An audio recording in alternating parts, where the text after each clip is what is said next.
If you're looking for an amazing bodyweight core exercise to work your shoulders, back, abs, obliques, hamstrings, and glutes, then this video is right for you. In this video, I'm gonna show you one of my favorite bodyweight rotational core exercises that you can do anywhere, and I'll also show you modifications. Hey guys, it's Corey from Redefining Strength, where we help you move and feel your best at any and every age. Building a strong core is not only essential if we wanna look amazing, but it's also key as we get older to prevent aches and pains. Of course, diet is also key if you wanna try and lose that stubborn fat around your middle, but I'll touch on this later. When we talk about building a strong core, we're talking about strengthening everything between your shoulders and your knees down your front side and your back side. That's why I love this amazing bodyweight rotational plank exercise. It will improve your hip and shoulder stability while strengthening your abs and obliques to really power that rotation. At the end of the video, I'll share a great 5-minute core burner you can do including this move. It's a perfect finisher to your lifting session or your cardio workout.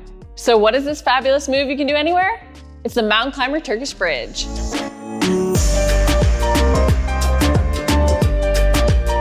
This move is deceptively hard, but it can help improve your shoulder, scapular, spinal, and hip mobility. It truly works your core through rotation.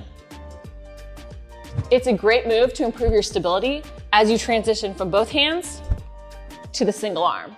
Just remember that every move we include is earned.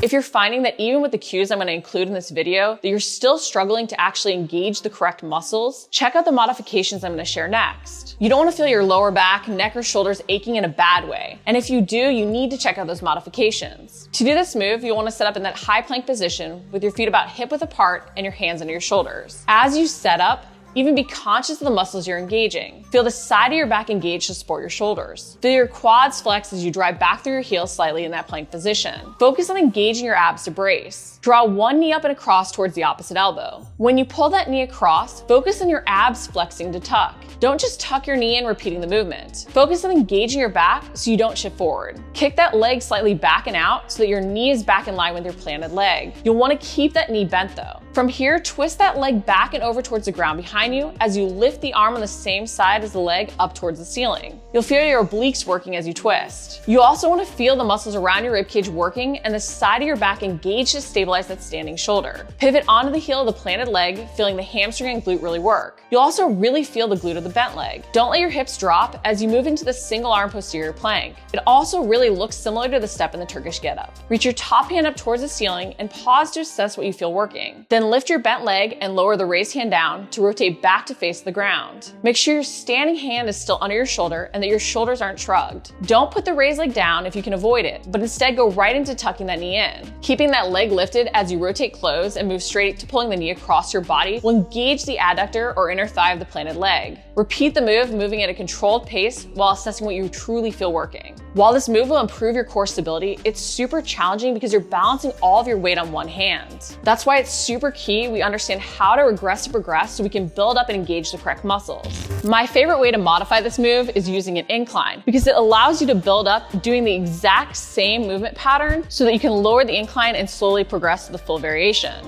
The incline reduces the resistance on your upper body so that you can maintain proper form and truly build up using the full movement. As you progress the movement, you can work down off that incline, lowering it slowly, moving from the bench to maybe a stair or even a block.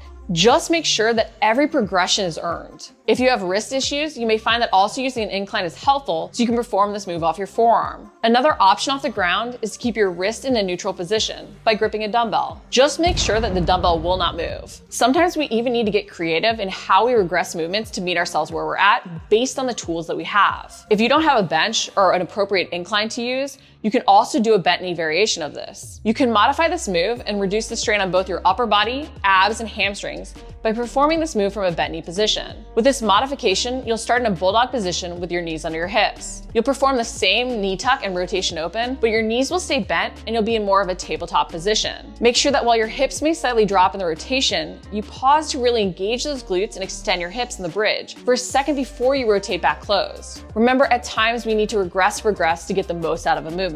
So how can you include this amazing move in a quick burner workout? I love doing an interval setup when including moves like this so that we don't try and rush through just to complete the reps. It allows us to really focus on what we feel working instead of trying to keep count. A 5-minute burner is plenty of 30 seconds per mover per side for 2 rounds through. Complementing this great rotational core exercise with an anti-rotational move, as well as a more ab and glute focused move, can be really key. So try 2 rounds through this burner, doing 30 seconds of the bird dog plank, 30 seconds per side of the mountain climber Turkish bridge, 30 seconds of the reverse crunch, and 30 seconds of the frog bridge. Adding in this quick 5-minute burner can be a great way to improve your core strength by including it once or twice a week. But if you're serious about revealing those abs, remember your diet is truly key. If you're really looking to lose that stubborn fat around your middle, check out my meal plan to lose stubborn belly fat. It includes a full day of eating. If you liked the video, make sure to like it, comment below if you have any questions, and subscribe. We're posting new videos each week.